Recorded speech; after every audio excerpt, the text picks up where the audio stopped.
We just got confirmation. Canary's XRP ETF is officially listed on the DTCC. That's the last big step before it goes live for trading, and it could mean billions of dollars of fresh money that is flowing into XRP very, very soon. So yeah, we can definitely say that this is huge. And before we get into the details, quick mention, I use BITUNIX to track all my XRP trades and stay ready for moves like this. So you can sign up with just an email. I will put the link in the description, and yeah, you can just get the same tools that I use to watch these all these breakouts in real time.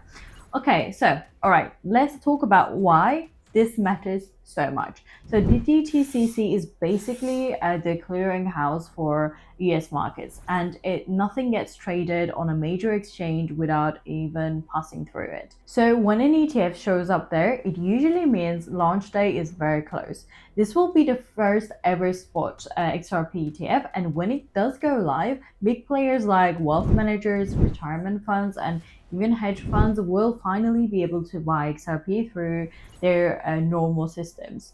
And yeah, it's not just XRP. Fidelity's Solana ETF has also been listed, and Rex Osprey's XRP ETFs is expected to launch next week. And their structure is interesting because it lets them actually hold real XRP while using derivatives to manage risk. And that means that when you or I buy shares of this ETF, they're actually going out and purchasing XRP to back those shares. So yeah, this is direct demand, and demand from institutions, they tend to basically push prices way higher than they are right now. And on top of that, macro conditions couldn't be better. The latest CPI data came in exactly as expected, and now the Fed finally has the green light to start cutting rates. And rate cuts usually mean just one thing: more liquidity, more risk on money, and yeah, historically massive rallies in crypto. Bitcoin and Ethereum are moving up, but XRP has something neither of them have: legal clarity and a payment network already being used for billions of dollars in daily transactions. So yeah, if you're new to XRP, this is definitely one of those rare moments where the setup is too good to ignore. And here's how I would personally approach it if I were starting fresh today.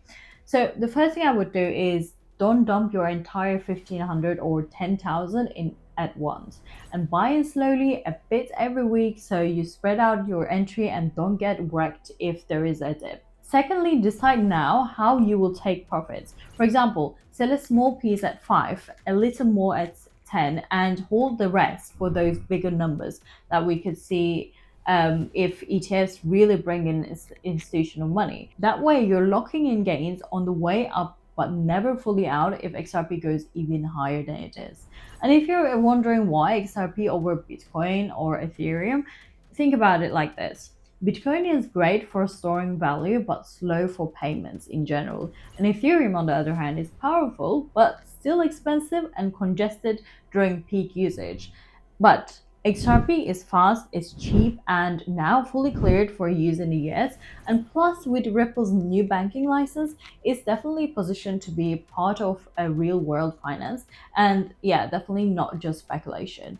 So this is why I think XRP could outperform in the next few months. And we've been waiting years for institutional adoption, and this is exactly what it looks like when it finally does start showing up. So yeah, let me know what you think. Do we hit 5 first, or do we go straight past 10 once the ETF launches? And yeah, don't forget to check the BITUNIX link in the description below if you want to follow along with my trades. So yeah, this feels like the calm before the storm. So yeah, be ready, because when the ETF does go live and the Fed cuts rates, we could see XRP move faster than it has in years. So yeah, I will see you in the next video.